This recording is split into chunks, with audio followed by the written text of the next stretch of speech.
All right, good morning, good morning, good morning. And morning prayers are out of the way, which means it's time for Vuka Nazo here on the Big Daddy Liberty Show. Good morning, welcome to it. My name is Usihle Ngobese, aka Big Daddy Liberty. Of course, Vuka Nazo is your morning news analysis show where we basically help you start your news day. If you like how we start the news day here, then you'll love how you can end it off. It's solid analysis from our friends at the Daily Friend. They, of course, can be found at dailyfriend.co.za every weekday, or at least Mondays to Thursdays, pardon me, at 1:30 p.m. live. They'll help you round off your news day. Welcome to it. Good morning. Good morning. This is Vuka Nazo. Remember, you can reach us at our website. And yes, I did take the feedback in the comments.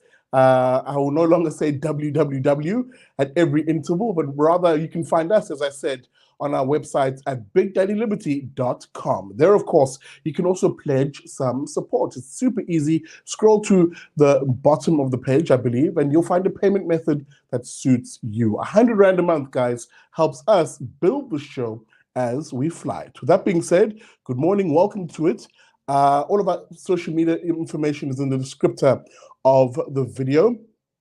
And yeah, you can get in touch with us. Guys, I do read your comments, or at least most of them. I won't lie and say I sit down and meticulously go through every comment.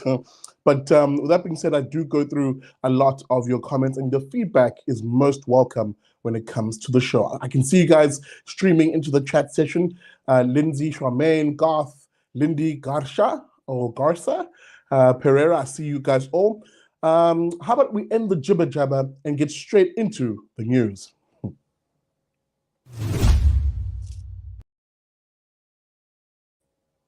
All right, we begin here this morning insofar as the World Bank releasing a report a report, pardon me, which will be read out at the COP 23. Is it now? Let me actually pull the article on screen so you can see exactly what I'm talking about. There you go. There you see it over there. The World essays, and the main point the report particularly makes that SA's growth rate would expand if it moves away from coal.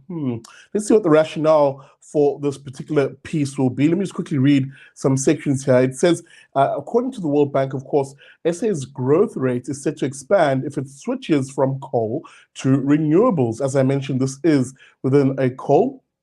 The report, pardon me, the particular report is the Country Climate and Development Report for South Africa, which was released yesterday ahead of COP27, which kicks off on Sunday, the 6th of November. Remember, it's in Egypt this time. This particular report, I want to read this section here, lays out how it argues, of course, the supposed transition away from coal will happen. It basically suggests that the report lays out three important transitions for South Africa. This includes a low carbon transition, whereby greenhouse emissions are reduced by moving away from coal. The second, of course, is the notion of a resilient transition, which is about putting in place mechanisms to enable vulnerable sectors and communities to withstand or bounce back, it says, from climate impacts such as droughts, floods, and heat waves. And of course, the third and last element of this particular report is a transition, it says, which protects the poor and vulnerable from being adversely impacted by taking steps to achieve climate goals. Now, here's the kicker, and I want to chat about this in a moment. What will this all cost is the most important question at all times. Well, it reads on to say, overall, the combination of these transitions is expected to cost 8.5 trillion Rand. I'm going to hit you with that again. 8.5 trillion Rand, or 4.4% of GDP per year, basically from this year all the way to 2050. End of quote. Guys, I've been warning you about this green lobby. The green lobby is extremely dangerous for the future of South Africans, precisely because it argues that it is safeguarding the future by way of trying to avert a climate disaster, or there's 12 more years left until the world is completely destroyed by the climate. It's always scaremongering. Now, with that being said, there is absolutely no doubt that the climate is changing. Of course it is. And in it changing, it will have adverse periods of weather, such as the droughts mentioned, the flooding, and the like. Of course, that will happen. However, how you deal with this is not by destroying economies, especially of the poorest parts of the world, where the very same methods which were able to lift the West out of its poverty and indeed raise living standards to the point where the West and most Western countries are fabulously rich today, was by effectively using the very resources that they now demand countries like ours to abandon. It is very dangerous when green lobbyists, who now have power, by the way, I mean, the very fact that they're very clever in that regard. Gone are the days of the green lobby being hippies who wear tie-dye t-shirts, walk around smoking weed, and drive around in cars and get poor petrol mileage. Gone are those days. Hippies now quickly understood that power is the real means which allows them to not only advocate for their ideas, but also have the means to force their ideas on other people. That is why you'll find them now sitting comfortably in the echelons of government, sitting comfortably in the echelons of global institutions such as the World Bank and the like. And you'll notice that it's these institutions that control world finance that they're beginning to sort of waft their way into, because they recognize the best way to push their ideology on the rest of us is to have the power to enact or use force against countries like South Africa, so that you can have a report like this one, which openly states that, hey, this transition to this pie in the sky idea of a carbon neutral or carbon free South Africa, they can happily say it will cost 8.5 trillion rand, but effectively not really give a realistic impression as to how can we afford that in a country as poor as ours. And I repeat this, South Africa is as poor as ours, with a country where the energy market is centralized within the hands of the state, for example, the same state which is woefully incompetent to provide electricity as is. Why are we suddenly assuming the best of a system that has shown you that it is, at its best, the worst system ever? I hope that made sense. So that I conclude my point here. No one is just denying that there is absolutely a need to move away from dirty industry. And you'll remember, we've had this conversation where I unwittingly supported Ukwedemantasha's view, of all people, where I argued, actually, of course, there should be some sort of transition from dirty energy sources such as coal to more cleaner ones. But I argued it isn't for the sake of supposedly CO2 emissions, but rather for just good old-fashioned pollution reasons. You want, of course, a society where there's less coal-burning power plants which pollute the air. And you'll remember I made the point that travel around any parts of this country where Eskom has its coal-burning power plants. You remember Eskom uses about 95% of the electricity generated by Eskom is by burning coal. And unfortunately, the greatest impact that it has is on air quality on those residents, those fellow South Africans who live around these coal-burning power plants. Take a trip to areas like Mpumalanga or anywhere really on the Vaal or Sasolburg, for instance, and have a look at the air quality in that part of the world. That is the single largest reason I would advance as to being a need to move away from coal. To what, you're possibly wondering? Well, primarily, I would love to see nuclear be the backbone of any energy transition, because it's clean energy. It is literally the sort of thing that powers base loads and provides clean energy, backed up, by, of course, by the use of, coal, backed up by the use of gas, which is absolutely burns much cleaner than than coal. And of course, at a residential level, I have no problem with people arguing for more, especially in a climate like ours, a very sunny climate like South Africa. I have no problem with people arguing for solar panels on roofs on South African residential homes. Absolutely, that makes sense. And another area, a bone of contention I had with this particular report, is on who it says will fund this 8.5 trillion rand transition, or 4.4% of GDP. Of course, lefties being lefties, and yes, the green lobby is filled mostly with lefties, of course they'll say it is you the taxpayer and, of course, these loans and debt that will fund this, by in effect suggesting that our future generations will pay a heavy cost for the decisions made by these green lefties who sleep soundly at bed knowing that they do not pay the cost of the bad decisions that they're pushing on others. So, as I conclude, of course, there's a need for a conversation around transitioning somehow to better sources of energy, but listening to green lobbies like these and hippies who now, even if they're within institutions like the World Bank, not particularly my cup of tea.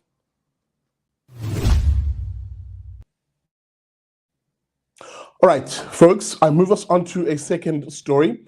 I almost face palm even thinking about it and seeing what happened on social media, what was meant to be a very happy moment, a very happy situation of the certificate recognition ceremony of Zulu King, King Misuzulu, Kazwelithini Zulu. What was meant to be a very happy day descended, of course, the moment Twitter got involved into all sorts of conspiracy theories and even suggestions of the Illuminati ordaining our king. And what was the source of all of these tinfoil hat conspiracies? Well, basically it was the Zulu King having a Anglican or Christian ritual during the ceremony. Of course, these detractors forgetting that Christianity and the Zulu nation are very much hand and glove. Christianity has always been, for the longest of time, a very big part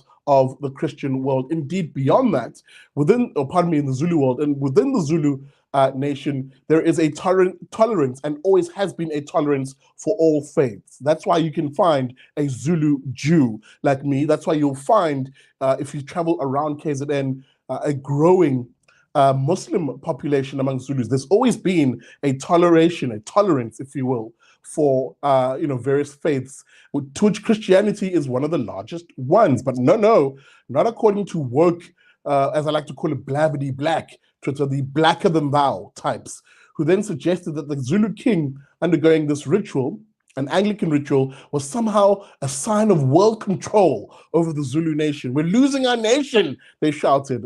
Let me quickly play, not play, but rather put this on screen. Bear with me, people. It takes a little longer if I'm doing it live. But I do want to put it on screen because goodness, it took the Prime Minister of the Zulu Nation, Prince Buthelezi, to come out and actually say, no, guys, stop with the tinfoil hat conspiracies. This was just an Anglican ceremony or ritual section. Hang on, guys. Give me a second. It will be on screen in a moment. Let's shift it to that. There we go. There it is, as I said, pardon me. Buthelezi coming out to say there is nothing sinister about this particular Christian ritual, which was headed, of course, by the head of the Anglican Church here in South Africa, to which the king himself, who is a Christian, gave full consent ahead of it being performed by Archbishop Utabo Makgoba. I want to quickly just show you, whilst I'm here, exactly what I'm talking about insofar as these rituals. There he is, the Zulu King, gleaming, beautiful, beautiful smile there by the king. And this is the ritual at hand. Basically the Anglican Church praying over the king. There was a particular ring of significance that the church uses, which was perhaps the reason for a lot of the conspiracy theories around this. And of course, as you can see, prayer over the king there.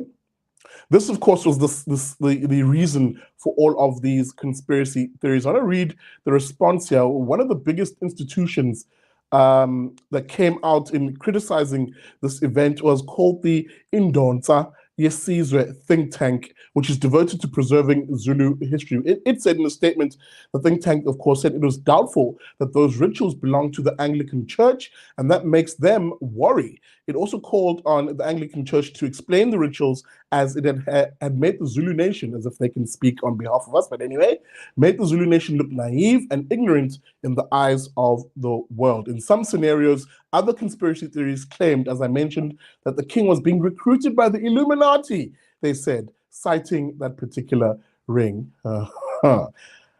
Oy vey. Guys, let me just quickly get to this and wrap this up.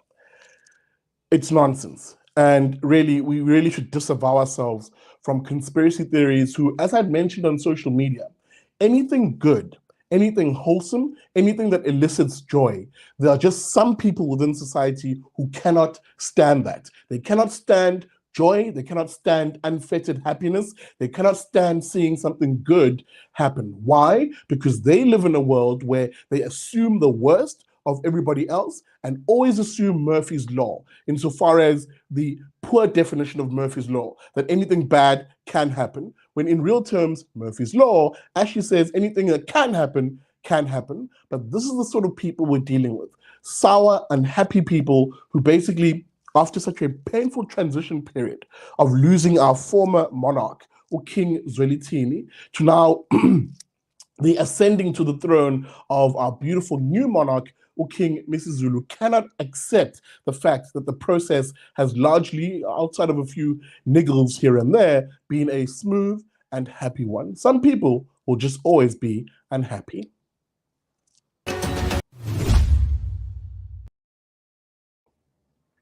All right, folks, excuse that little glitch over there. Guys, we're going to wrap it up now in a moment, where sadly I must raise an age-old issue we've been talking about here on the show. The trucks. Goodness me. Guys, South Africa's roads have become a death trap for most of us who use, especially our national highways, and the N3 in particular, that is, for those of us who live in Durban and commute to Joburg occasionally, has now become a proper death trap. Don't take it from me. I want to play a very quick, first let me come back here. Sorry guys, give me 2 seconds, as I always mentioned. It does take me a second to load these graphics when I'm doing it live. Give me a hot second here, folks. There it is.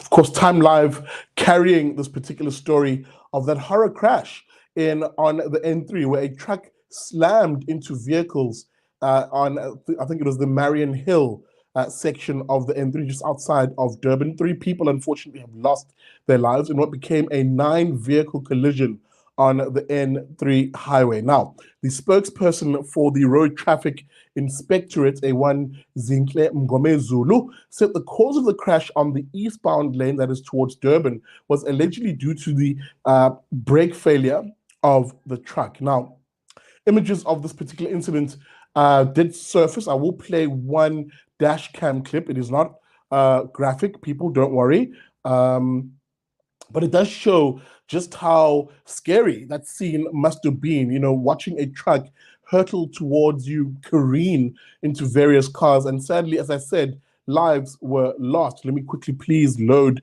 this screen. Bear with me, people. I always have to sort of ask your indulgence when it comes to doing this live. There we go. That should be that.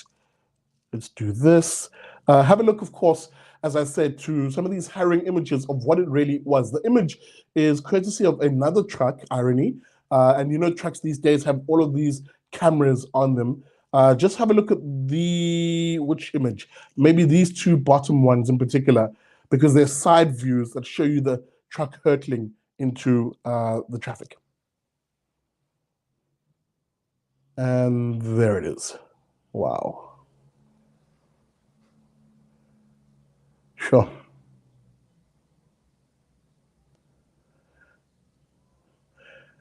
As you can see in the aftermath of all of that, the wreckage, the carnage, and also the shock, the driver himself of the truck in the top right-hand corner, you can see just sort of bewildered still, you know, stuck in place until he eventually decides to just sort of get out of the vehicle. One can imagine the shock that goes through one's mind as something like this happens.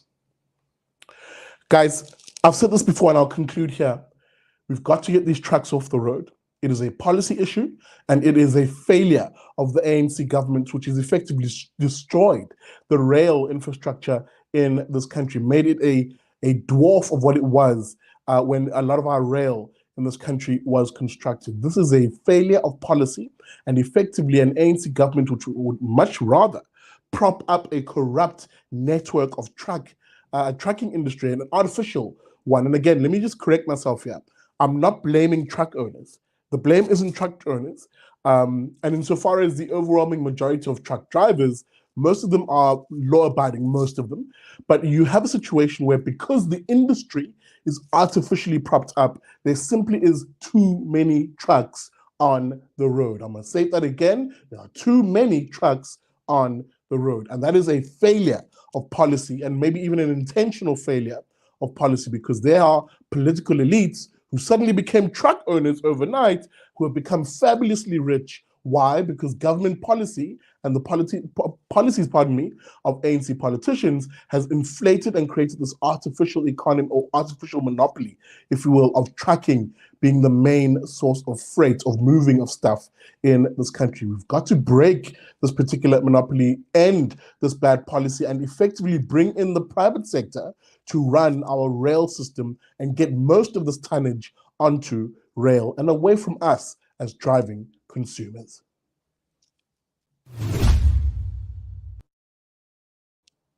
All right, folks, I'm going to end this show here tonight. And yeah, I mean, it's the good, bad, and ugly stories, but nonetheless, I hope you enjoyed it. Remember, you can get in touch with us here on the show by simply finding us on our social media. Our details, of course, are in the descriptors of this video, whether you're watching on YouTube or on Facebook. If you're watching on YouTube in particular, do me a solid favor. Hit that like button, or pardon me, hit that subscribe button, and hit the bell notification so that you're notified every time we are on your screens. With the show being live, of course, I know it's on all three platforms that I have, YouTube, Facebook, and Twitter. So I hope you enjoyed that special treat this morning. With that being said, give me your feedback. It's always nice to hear from you guys. And find us on our website, as I mentioned, at BigDaddyLiberty.com. Now, with that being said, enough of my jibber jabber. Enjoy your Wednesday morning. I actually forgot what day it was. Have fun, and I'll see you tomorrow, bright and early, on Vuka Nazo.